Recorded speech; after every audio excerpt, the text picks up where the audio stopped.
ada yang bisa dibantu? Ada Bu, jadi mohon maaf mengganggu waktunya di siang hari ini Bu.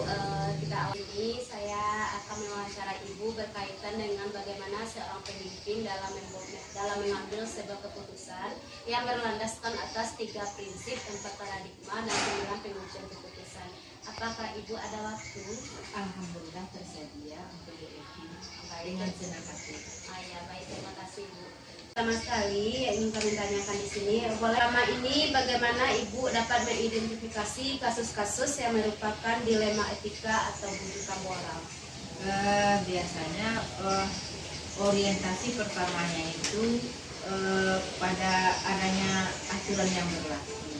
Jadi setelah itu disesuaikan berdasarkan boleh dikatakan mungkin secara psikologisnya mungkin ada rasa pertimbangannya, mungkin berupa kasihan atau istilahnya ada pertimbangan secara yang apa itu namanya sosialnya. Jadi artinya tidak terfokus secara harus mengikuti aturannya yang 100% atau tidak mempertimbangkan perasaan sekian persen tapi umumnya dikombinasikan. Berarti kondisional juga. Iya. Selama ini bagaimana Ibu menjalankan pengambilan keputusan di sekolah, terutama untuk kasus-kasus di mana ada 2 kepentingan yang sama-sama benar atau sama-sama mengandung nilai kebajikan. Jadi biasanya setelah berdasarkan pertimbangan sendiri, kemudian umumnya meminta masukan kepada rekan sejawat. Artinya bukan memutuskan sendiri. Iya, berarti karena pertimbangan, misalnya ada pihak dari luar, ada input, setelah itu dipertimbangkan apakah ini yang pasnya bagaimana. Berarti adanya musyawarah dengan guru ya Bu ya, nanti ada pertimbangan balik dari Ibu selaku kepala sekolah. Dan langkah-langkah atau prosedur seperti apa yang biasa Ibu lakukan selama ini dalam pengambilan keputusan ini? Pertama, peringatan, kemudian dipanggil, setelah itu diwawancarai, kemudian baru diambil keputusan. Berarti yang pertama dulu 1, 2, 3, ada peringatan pertama, atau kalau secara itunya lisan tertulis. Kalau peringatan mungkin ada peringatan pertama atau kedua. Karena itu yang lisannya, lisan 1, 2, 3. Baik, lanjut Ibu. Hal apa saja yang selama ini Ibu anggap efektif dalam pengambilan keputusan pada kasus-kasus dilema etika? Yang paling efektif ya, untuk kasus-kasus yang dilema etika. Ada perasaan ya.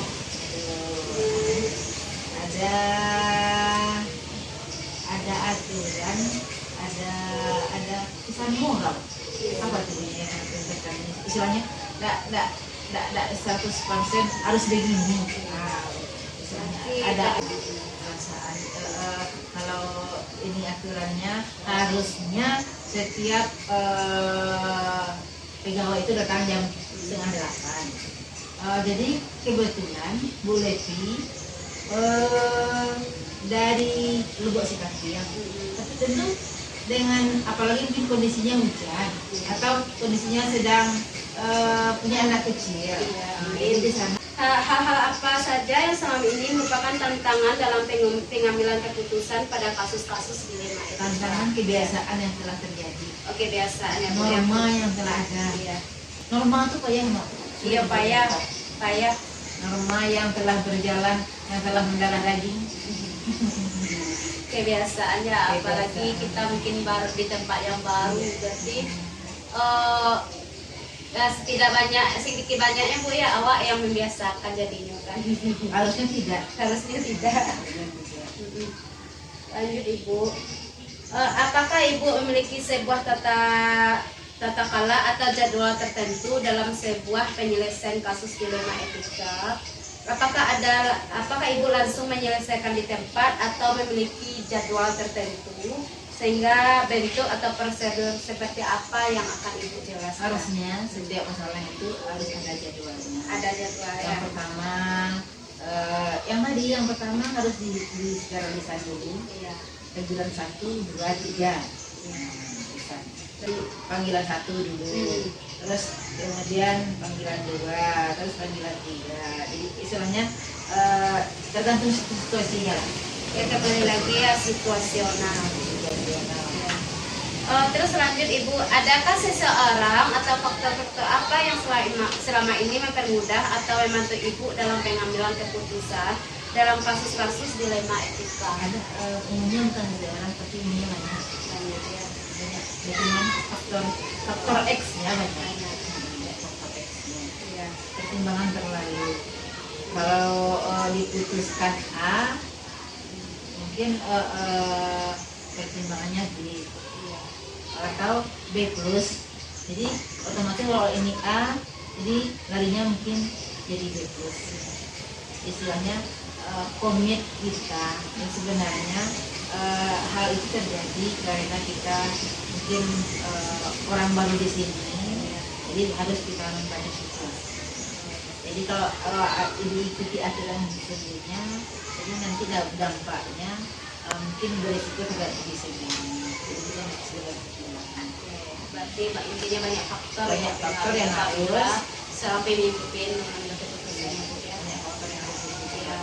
Tanggung jawab, perasaan, moral, aturan, diskriminasi, ras, enggak. Yang sukunya Rasnya enggak. Lanjut Ibu, mungkin ini yang terakhir. Dari semua hal yang telah disampaikan, pembelajaran apa yang dapat Ibu petik dari pengalaman Ibu mengambil keputusan dilema etika? Setiap keputusan harus dipertimbangkan terlebih dahulu. Oh ya, setiap keputusan harus dipertimbangkan. Harus dipertimbangkan terlebih dahulu, harus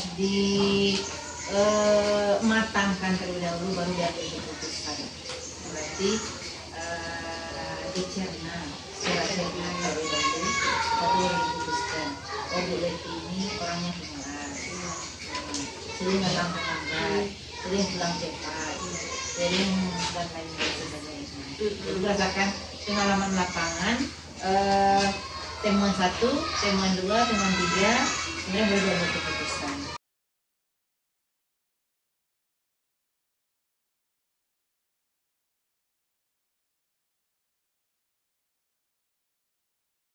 Assalamualaikum warahmatullahi wabarakatuh. Perkenalkan, saya Levi Ardena, SPDI dari SDN 35 Bumarang, Kecamatan Palembayan, Kabupaten Agam. Saat ini saya tidak sendiri, saya ditemani oleh Bapak Fadli Aswad, SPD. Beliau adalah Kepala Sekolah di SDN 09 Bumarang. Assalamualaikum Pak, bagaimana kabarnya? Baik. Ini Pak, hari ini Levi akan mengadakan wawancara terkait dengan bagaimana Bapak menerapkan nilai-nilai kebajikan dalam mengambil keputusan sebagai pemimpin dalam pembelajaran. Ya, ini berdasarkan dengan 3 prinsip, yaitu prinsip nilai-nilai kebajikan, terus bertanggung jawab dan berpihak pada murid.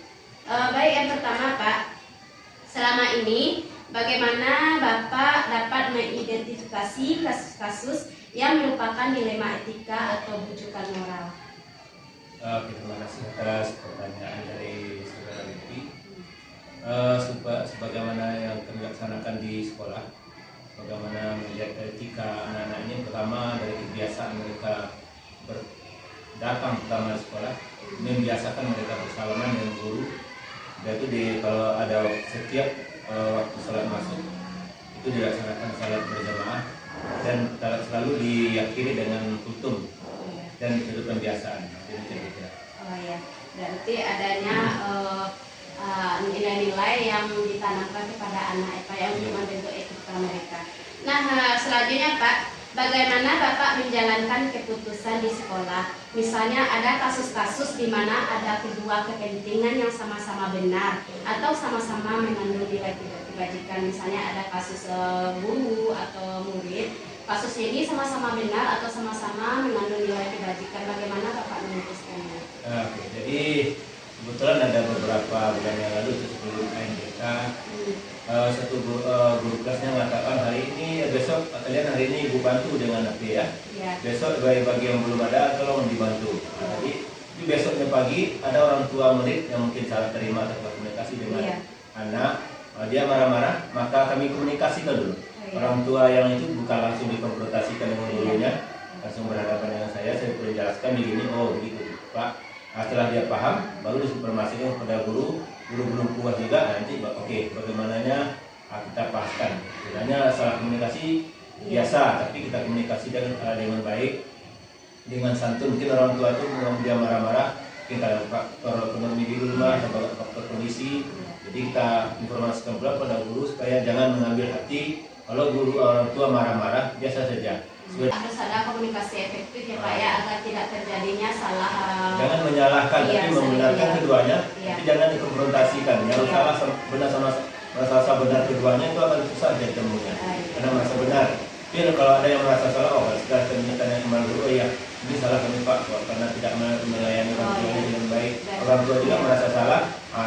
Kalau mereka sudah merasa salah, itu mudah membenarkan. Tapi kalau orang merasa benar, susah membenarkan. Jadi memang Bapak memang mempertemukan keduanya Pak ya, agar diambil dulu, dipilih mereka bergantian.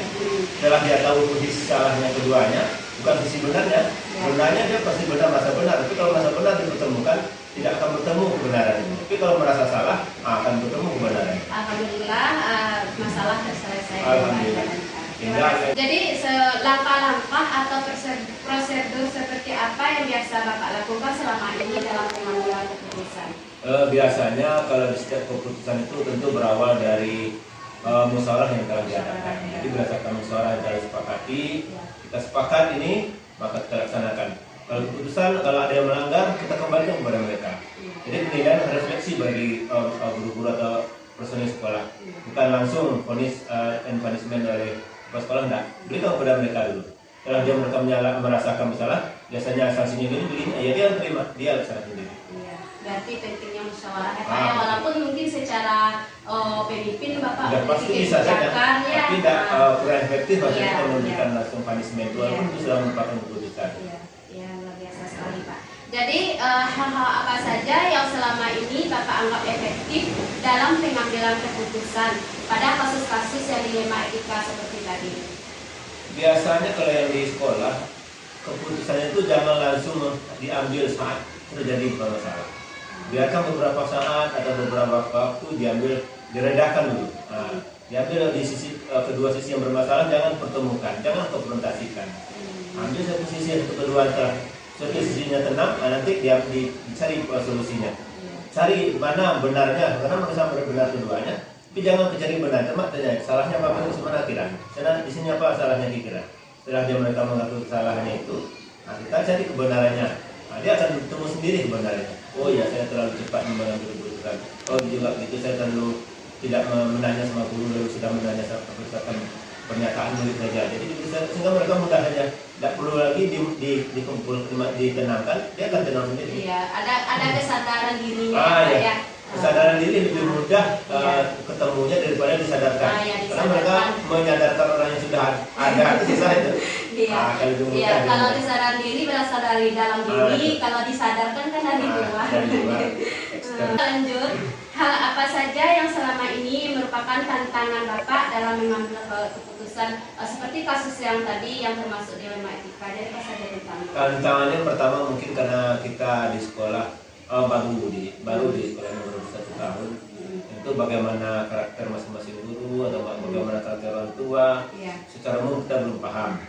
Tapi setelah dijalani, karena pada umumnya guru itu sama, karena kita juga berasal dari guru, kita merasakan bagaimana perasaan seorang guru kalau dia diskreditkan atau walaupun itu salah, kita akan nyatakan salah itu rasanya kurang tepat. Kita bawa kesadaran mereka kembali, bahwa menyadari kesalahan diri itu akan lebih mudah merubahnya. Ada bagian juga untuk orang tua, kita memberikan pemberian setiap pertemuan dengan orang tua murid, waktu awal tahun atau pemberian rapor, selalu diingatkan dan selalu memberikan ada buku pegang kepada murid, kontrol kepada mereka. Tiap minggu ditanya bagaimana salatnya, bagaimana segala kegiatan hafiznya di rumah. Apakah selama ini Bapak ada jadwal-jadwal tertentu dalam menyelesaikan sebuah kasus seperti kasus tadi kan dilema etika? Jadi apakah Bapak jadwalkan penyelesaiannya?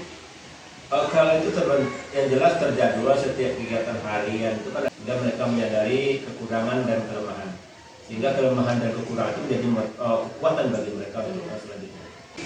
Selanjutnya Pak, selama mengambil keputusan terkait dengan kasus-kasus yang ada di sekolah yang termasuk dilema etika, faktor-faktor apa yang selama ini mempermudah Bapak dalam pengambilan keputusan? Jadi Bapak dirasakan mudah untuk mengambil keputusan seperti tadi kan mudah betul. Ya, yang pertama faktor mudah yang pertama kita harus sadar bahasanya masalah itu bukan datangnya. Pada masalah itu Allah yang memberi kuasa semuanya. Datangkan kembalikan semuanya dengan kesadaran lillahi ta'ala. Karena setiap langkah dan gerakan di sekolah ini adalah nilai ibadah. Itu aja, mudah. Jadi segala sesuatu disandarkan kepada Allah akan menjadi lebih mudah ya Pak ya.